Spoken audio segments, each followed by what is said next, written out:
श्री शिवाय नमस्तुभ्यम। हर हर महादेव। दोस्तों, आप सभी लोग जानते हैं कि 31 दिसंबर 2024 यानी मंगलवार को पड़ रही है पौष महीने की प्रतिपदा तिथि। और दोस्तों, ये वो तिथि है जो पौष मास में पड़ने वाली सबसे बड़ी तिथि है, क्योंकि यह मंगलवार के दिन पड़ रही है और इसका बहुत ही बड़ा और विशेष महत्व होता है। पूज्य गुरु जी ने कहा है कि अगर कभी भी मौका लग जाए और पौष महीने की प्रतिपदा तिथि मंगलवार को पड़ जाए तो आप लोगों को 31 चावल के दाने का उपाय तो अवश्य ही करना चाहिए। इन दोनों का संयोग बहुत ही कम आता है। इसी के साथ में गुरु जी ने अपनी शिव पुराण कथा में बताया है कि इस दिन आपको 31 चावल दाने का उपाय तो आपको अवश्य ही करना चाहिए, क्योंकि ऐसा दिन पूरे साल में सिर्फ एक ही बार आता है। और दोस्तों, आप सभी लोग जानते हो कि मंगलवार का अगर सबसे बड़ा कोई उपाय है तो वो 31 चावल के दाने वाला उपाय है। तो दोस्तों, इस मंगलवार के दिन आप लोगों को इस 31 चावल दाने वाले उपाय को जरूर करना है। बहुत सारे लोग होंगे जिन लोगों ने इस उपाय को ना किया हो, मतलब पूरा साल निकल गया, उन्होंने किसी भी दिन इस 31 चावल के दाने वाले उपाय को ना किया हो। पर दोस्तों, आपके पास एक आखिरी मौका बचा हुआ है जो कि 31 दिसंबर के दिन है। तो इस दिन आप लोगों को इस वाले उपाय को जरूर कर लेना है। भले ही आपने पूरे महीने भर इस उपाय को ना किया हो, पर अगर आपने इस पौष महीने के मंगलवार के दिन अगर इस वाले उपाय को कर लिया तो आपको इस उपाय को करने का वो फल मिलेगा जिसकी आपने कभी कल्पना भी नहीं करी होगी। इसीलिए आप लोग इस वाले उपाय को एक बार जरूर कर लेना है, ताकि आप लोगों के हाथ से यह मौका ना जा सके और आपको इस उपाय को करने का फल मिल सके। दोस्तों, यह उपाय पंडित जी ने अपनी अभी की ही श्री शिव महापुराण की कथा में बताया है। जिस उपाय को आज हम आपको बहुत अच्छे से समझाने वाले हैं, इस वीडियो को देखने के बाद इस उपाय को समझने के लिए आपको कोई और वीडियो को देखने की जरूरत नहीं पड़ेगी। तो चलिए दोस्तों, उपाय को शुरू करते हैं। देखिए, यह इस पौष महीने के मंगलवार के दिन यह इतना खास होता है, इतना महत्वपूर्ण होता है। देखा गया है कभी कभी बड़े बड़े पूजा पाठ अनुष्ठान से जो मनोकामना पूर्ण नहीं होते, वो पौष महीने के मंगलवार के दिन एक छोटे से उपाय करने से ही आपकी मनोकामना पूर्ण हो जाती है। और बहुत सारे लोगों ने इस उपाय को किया भी है और उनको इस उपाय को करने का फल भी जरूर मिला है। अगर आप लोग भी इस उपाय को करना चाहते हैं तो आप इस उपाय को पहले अच्छे से समझ लेना, सुन लेना, उसके बाद करना। आपको इस उपाय का फल जरूर मिलेगा। और इस उपाय को कर लेने से आपके घर में चाहे किसी भी प्रकार की दुख और समस्या क्यों ना चल रही हो, आपको उसका कारण भी नहीं पता है कि भाई यह समस्या किस कारण से चल रही है, उसका कुछ भी कारण हो सकता है, जैसे पितृदोष हो सकता है या किसी भी तरह का मंगल दोष भी हो सकता है। तो इस दिन आप लोगों को यह वाला उपाय कर लेना है। ये एक ऐसा उपाय है जिस उपाय को अगर किसी विशेष दिन पर किया जाए तो भाई उस विशेष दिन का जो है वह तो हमें मिलता ही मिलता है, पर हमने उस दिन पर इस उपाय को किया है तो हमें उससे भी बड़ा फल मिलता है और फल बहुत जल्दी मिलता है, क्योंकि आप इस उपाय को बहुत ही बड़े और विशेष दिन पर कर रहे हो। तो चलिए अब उपाय के बारे में बात करते हैं, लेकिन उससे पहले आप लोगों को यह जानना आवश्यक है कि आखिर यह उपाय किस समय करना है, किसको करना है और कैसे करना है। तो चलिए हम आगे आपको वीडियो में एक एक करके बता देते हैं। लेकिन उससे पहले, अगर आप लोग हमारे चैनल पर पहली बार आए हैं या फिर मेरी आवाज आज पहली बार सुन रहे हैं, तो हमारे चैनल को सब्सक्राइब जरूर कर लेना और इस वीडियो को लाइक करके कमेंट बॉक्स में श्री शिवाय नमस्तुभ्यम ओम नम शिवाय जरूर टाइप कर देना। तो दोस्तों, इस 31 चावल के दाने वाले उपाय को हमें इस मंगलवार के दिन कैसे करना है, किसको करना है, किस समय करना है और कहां पर करना है, ये सारे सवालों के जवाब आपको इस वीडियो में मिल जाएंगे। और जो ये वीडियो देखेगा भाई, उसको 31 चावल के दाने वाला उपाय जरूर करना चाहिए, क्योंकि इस दिन एक चावल के दाने का भी बहुत ही बड़ा और विशेष महत्व होता है। और जब बात आ जाए 31 चावल के दाने की, तो ये सोने पे सुहागा वाली बात हो जाती है और ये एक बहुत ही बड़ा उपाय हो जाता है इस मंगलवार प्रतिपदा तिथि का। तो अब दोस्तों, इस 31 चावल के दाने वाले उपाय को आखिर करना किसको है, सबसे पहले हम लोग वो बात जान लेते हैं। तो देखो, घर की जो बड़ी माताएं बहनें होती हैं, उन माताओं बहनों में से कोई भी एक बड़ी माता बहन इस वाले उपाय को कर सकती है। और दोस्तों, अगर आप चाहें तो अपने घर में से सभी सदस्यों को भी इस उपाय को करवा सकते हैं। अगर किसी व्यक्ति की खुद की कोई मनोकामना है, खुद की कोई दुख और परेशानी है जो कि वह अपने लिए ही करना चाहता है, इस वाले उपाय को तो वह खुद अपने लिए भी कर सकता है। बाकी अगर कोई घर में से ऐसा है जो कि अपने पूरे घर परिवार की सुख और शांति के लिए ये वाला उपाय करना चाहता है तो भाई वह भी कर सकता है, उसमें भी कोई दिक्कत वाली बात नहीं है। कहने का मतलब ये है कि इस उपाय को हर एक सदस्य भी कर सकता है और पूरे घर परिवार के सदस्य के लिए घर की बड़ी माताओं बहनों में से कोई एक माता बहन भी कर सकती है। माताएं बहनें अगर घर में उपस्थित न हो या वो यह वाला उपाय न कर पा रही हो तो फिर घर का कोई बड़ा सदस्य भी इस 31 चावल के दाने वाले उपाय को कर सकता है, चाहे फिर वह पुरुष ही क्यों ना हो, उसमें कोई भी दिक्कत वाली बात नहीं है। अब दोस्तों, इस 31 चावल के दाने वाले उपाय को हमें करना कहां पर है? हमें इसे शिव जी के मंदिर में जाकर करना है। बहुत सारे लोग प्रश्न करते हैं, हर एक उपाय को करते समय क्या हम इस उपाय को घर पर कर सकते हैं? तो इस वाले उपाय को आप घर पर नहीं कर सकते हो। इस वाले उपाय को करने के लिए आपको शिव जी के मंदिर ही जाना पड़ेगा। उसके बाद में दोस्तों, जो अगला प्रश्न निकल कर आता है वो यह आता है इस उपाय को लेकर कि आखिर इस उपाय को हमें किस समय करना है, सुबह के समय करना है कि शाम के समय करना है? तो देखो, इस वाले उपाय को आप लोग सुबह के समय भी कर सकते हो और शाम के समय प्रदोष काल में भी कर सकते हो। अब अगर आप पूछो कि भाई सबसे उत्तम समय कौन सा रहेगा इस 31 चावल के दाने वाले उपाय को करने का, तो हम आपसे बस यही कहेंगे कि इस उपाय को आप सुबह के समय करेंगे तो ज्यादा बेहतर होगा। बाकी अगर प्रदोष काल शाम के समय भी करेंगे तो भी अच्छा होगा, उसमें कोई भी दिक्कत वाली बात नहीं है। तो अब दोस्तों, जो अगली सबसे बड़ी और महत्वपूर्ण बात आती है वो यह आती है कि सुबह अगर हम उपाय को करेंगे तो हमें कितने बजे से लेकर कितने बजे तक के बीच में करना है, और शाम के समय प्रदोष काल में करेंगे तो हमें कितने बजे से लेकर कितने बजे के बीच में करना है। तो देखो, सुबह जितनी जल्दी हो सके आप उपाय को करने की कोशिश करना। बाकी अगर किसी कारणवश लेट भी हो जाओ, थोड़ी देर भी हो जाए तो 10 या 11 बजे तक भी आप उपाय कर लेना, पर 12 बजे से ज्यादा देरी ना हो, ठीक है? इस बात का ध्यान रखना। उसके बाद में दोस्तों, अगर शाम के समय प्रदोष काल की बात करें, प्रदोष काल का जो समय होता है वो शाम के 6 बजे से शुरू हो जाता है। मतलब शाम के 6 बजे से लेकर 7 बजे के बीच का जो समय होता है ये समय प्रदोष काल का समय होता है। पर अभी जो मौसम चल रहा है, इस मौसम में जो है शाम बहुत देरी से होती है, तो आप इस उपाय को 7 या 8 बजे के बीच में भी कर सकते हो। मतलब शाम के 6 बजे से रात 8 बजे के बीच में आप कभी भी इस वाले उपाय को कर सकते हो, उसमें कोई भी दिक्कत वाली बात नहीं है। अब दोस्तों, यहाँ पर इस उपाय को लेकर एक और सबसे बड़ी बात ये निकल कर आती है कि इस 31 चावल के दानों को हमें लेना कहां से होता है और हमें इस उपाय को करने के साथ में क्या और कुछ भी सामग्री ऐसी होती है जो शिव जी के मंदिर लेकर जानी पड़ती है।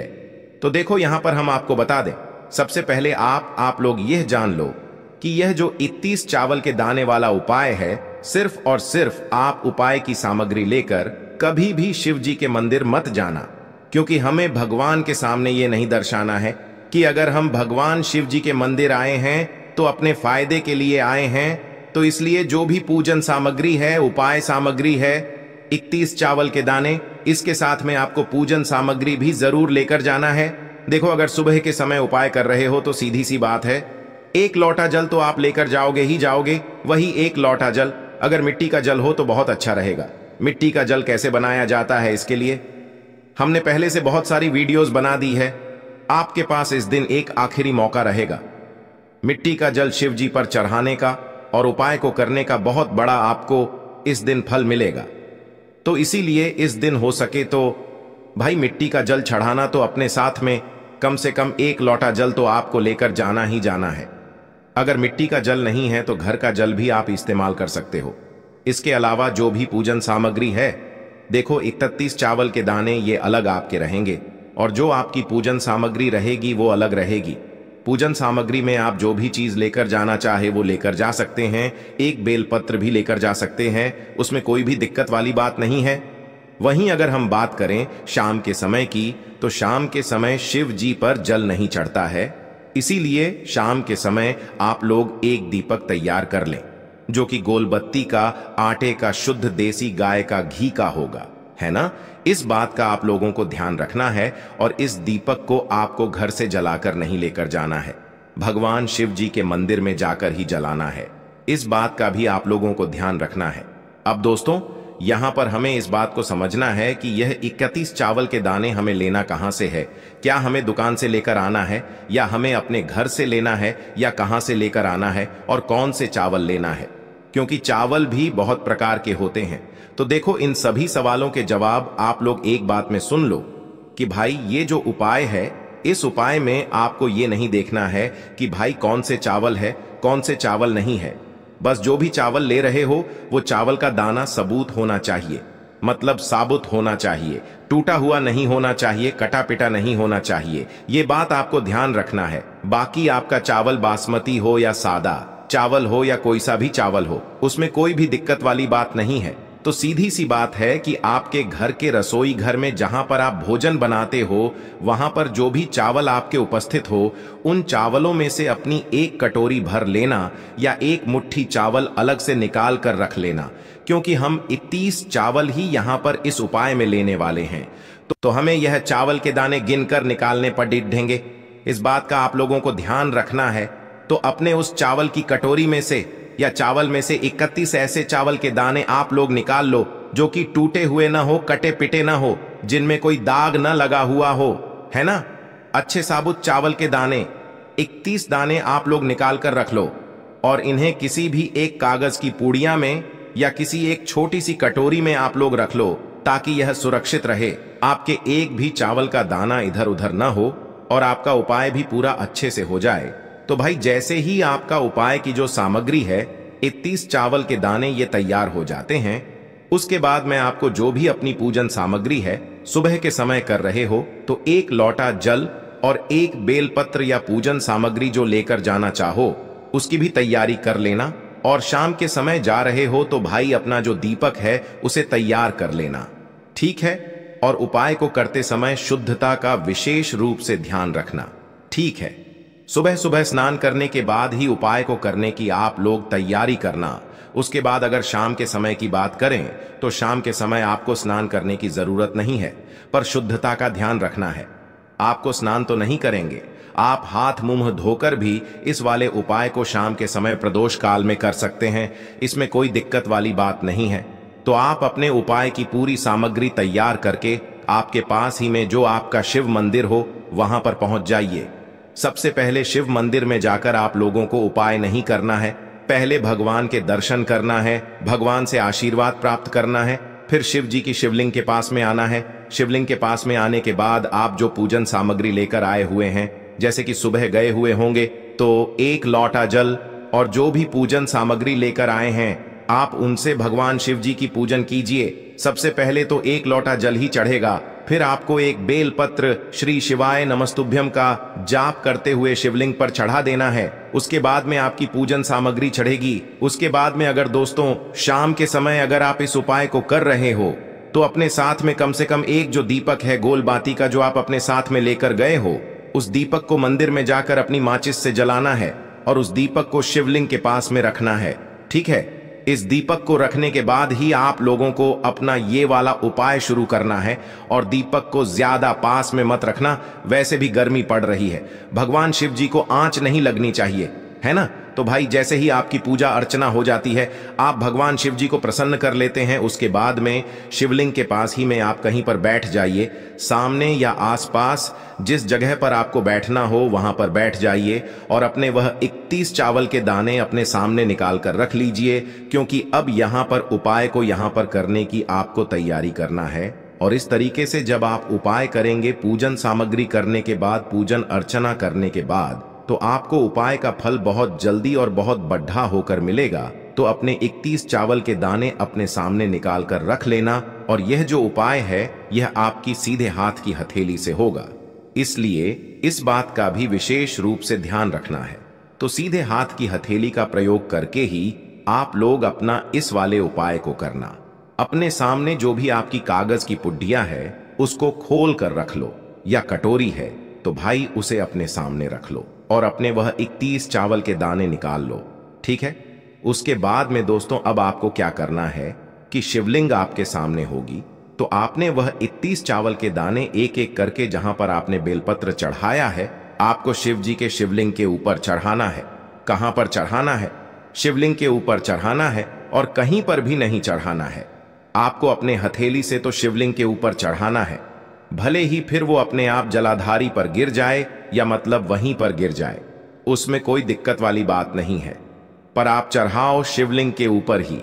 तो आपको क्या करना है, अपना पहला चावल का दाना उठाना है, श्री शिवाय नमस्तुभ्यम बोलना है और शिवलिंग पर चढ़ा देना है। इसी तरीके से दूसरा चावल का दाना उठा है, शिवलिंग पर चढ़ाना है और मंत्र बोल देना है। और फिर तीसरा चावल का दाना उठाना है, श्री शिवाय नमस्तुभ्यम बोलना है और चढ़ा देना है। इसी प्रकार से आपको पूरे 31 चावल के दाने एक एक करके शिव जी के शिवलिंग के ऊपर चढ़ाना है और भगवान से प्रार्थना करते जाना है। मतलब प्रार्थना तो आपको आखिरी में करना है, पर हर एक चावल के दाने को चढ़ाते समय श्री शिवाय नमस्तुभ्यम जरूर बोलना है। उसके बाद ही में यह चावल का दाना शिवलिंग के ऊपर आपको चढ़ाना है। जैसे ही आपके 31 चावल के दाने शिवलिंग के ऊपर चारच जाते हैं, तो भाई उसके बाद में आपको क्या करना है, भगवान से अपनी मनोकामना बोलना है। मनोकामना भी कब बोलना है? जब आपका 31 चावल का दाना आपके सीधे हाथ की हथेली में हो और आप उसे चढ़ाने के लिए जा रहे हो। श्री शिवाय नमस्तुभ्यम बोलकर उस आखिरी चावल के दाने को शिवलिंग के ऊपर चढ़ा देना और भगवान से फिर अपनी वह मनोकामना बोल देना, जिस मनोकामना के लिए आप लोग अपना यह वाला उपाय कर रहे हो, जिस भी दुख और परेशानी के लिए आप लोग अपना यह वाला उपाय कर रहे हो। उसके बाद में जैसे ही आप अपनी मनोकामना बोल देते हो, आपका यह वाला उपाय पूरा हो जाता है। पर दोस्तों, उपाय को करने के बाद आप लोगों को 2 मिनट भगवान शिव जी के मंत्र का जाप जरूर करना है और मंत्र का जाप करने के बाद भगवान से एक और बार प्रार्थना करना है अपनी मनोकामना के लिए या अपनी जो भी दुख और परेशानी है उसके लिए। इसके बाद में आप लोग भगवान को देखकर भगवान से प्रार्थना करके उनसे आशीर्वाद लेकर वहां से उठ सकते हैं और अपने घर पर जा सकते हैं। बस दोस्तों, यहां पर यह वाला उपाय पूरा हो जाता है। इस तरीके से जो भी व्यक्ति छोटी छोटी चीजों का ध्यान रखते हुए इस 31 चावल के दाने वाले उपाय को करेगा, निश्चित सी बात है उसे उसकी मनोकामना जल्द ही पूर्ण होगी। धन्यवाद। ऐसे ही जानकारी के लिए छाया जैन चैनल को सब्सक्राइब करें और अगर आपको यह वीडियो अच्छी लगी हो तो एक लाइक अवश्य करें और कमेंट में ओम नमः शिवाय अवश्य लिखें।